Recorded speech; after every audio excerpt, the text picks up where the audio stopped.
या बातमीचे प्रायोजक आहे हॉटेल बडे पीर।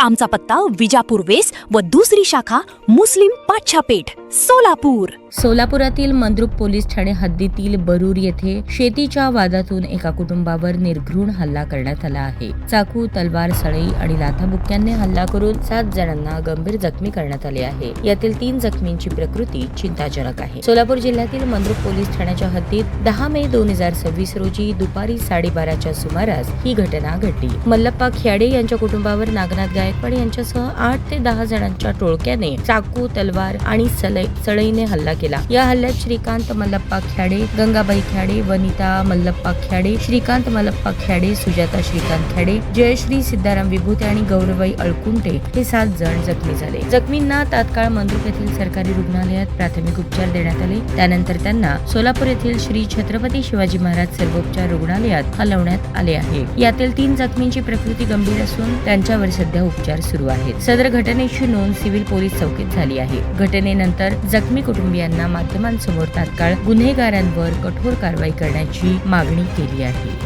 माझं नाव श्रीकांत मल्लप्पा ख्याडे आहे। आमचं बरूर गावामध्ये शेत आहे, गट नंबर 94 हे आपलं शेत असून तिथं बळजबरीनं कब्जा करत आहेत नागेश गायकवाड गवळी। कोर्टात केस चालू आहे। कोर्टाने आपल्यातर्फे स्टे ऑर्डर दिलेला आहे। स्टे ऑर्डर दिल्यानंतर आम्ही पोलीस स्टेशनला वारंवार कंप्लेंट देऊन तिथे जे त्यांचे गडी माणसं होते त्यांना बाहेर काढायला सांगितल्यानंतर पोलीस प्रशासन काय दखल घेईना। त्यामुळे आज आम्ही स्वतः त्यांना काढायला गेलो तर ते लोकांनी 10, 15, 20 जण आले। कोयता आणि चाकू, लोखंड, तलवार वगैरे घेऊन आम्हाला सगळ्यांना बायांना पण सोडले नाही। छक्के लोक होते आणि बाकीचे बापे लोक होते। सगळं 20-25 जण आले होते गाडी भरून। लोकांनी येऊन मारहाण करून गेलेत आम्हाला। किती वाजता घडली आणि कधी घडली? हे साधारणतः आजच्या दिवशी 11:30 साडेअकराच्या सुमारास। किती जण होते? 20 जण होते, गाडी घेऊन आले होते इथं। शेतीच्या वादातून मारहाण झाली। बरोबर। त्यांनी कब्जा केलेला आहे ना? त्यांनी कब्जा केलेला आहे, पण कोर्टाने आमचं शेत आहे, आमचा कब्जा आहे, पण ते सगळं इलिगल तरीकेने सगळे केलेलं आहे। तरी पण कोर्टाने आपल्या मार्फत सगळं स्टे ऑर्डर पण दिलेलं आहे। सगळं पुरावा जे आहे पोलीस स्टेशनला सादर केलेलं आहे। पोलिसात काही तुम्ही तक्रार वगैरे? भरपूर वेळा तक्रार केली, पोलीस प्रशासन काही दखलच घेईनात। एवढे दिवस झाले नुसतं माझ्या वडिलाला सांगतात येतो बाबा म्हणतात, नुसतं हेलपाट्या घालतात आमच्या वडील।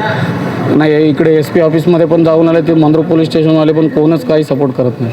आता आपली मागणी काय असणार आहे पोलीस प्रशासनाकडे? आपलं फक्त एवढंच आहे की कोर्टाने जे निकाल दिलेला आहे त्याच्यानुसार योग्य ते कारवाई करण्यात यावी। लय मारहाण केले असून माझे वडील तिथे सिरियस आहेत। त्यांचा इनोवाचा गाडी नंबर पण आहे MH45 F3555 Crysta, Innova Crysta होती गाडी। किती लोक जखमी आहेत आणि जखमीची नावे काय आहे? कमीत कमी 7 जण जखमी आहेत। सगळे आमच्या घरचे सगळे। नाव वगैरे काय? नाव माझे वडील मल्लप्पा मडोबा ख्याडे आणि माझी आई वनिता मल्लप्पा ख्याडे, मी त्यांचा मुलगा श्रीकांत मल्लप्पा ख्याडे, माझी बायको सुजाता श्रीकांत ख्याडे आणि माझे 3 जण आत्या आहेत, ते पण जखमी झालेले आहेत। तर आपली मागणी एवढीच आहे की प्रशासनाला त्यांच्यावरती FIR पण दाखल केली नाही अजूनपर्यंत। किती वेळा सांगितल्यानंतर गुन्हा पण दाखल केलेला नाही आहे, तर त्यांच्यावरती केस करून त्यांना योग्य ती कारवाई करण्यात येईल। ताज्या बातम्या पाहण्यासाठी प्राईम महाराष्ट्र न्यूज चॅनलला सबस्क्राईब करा।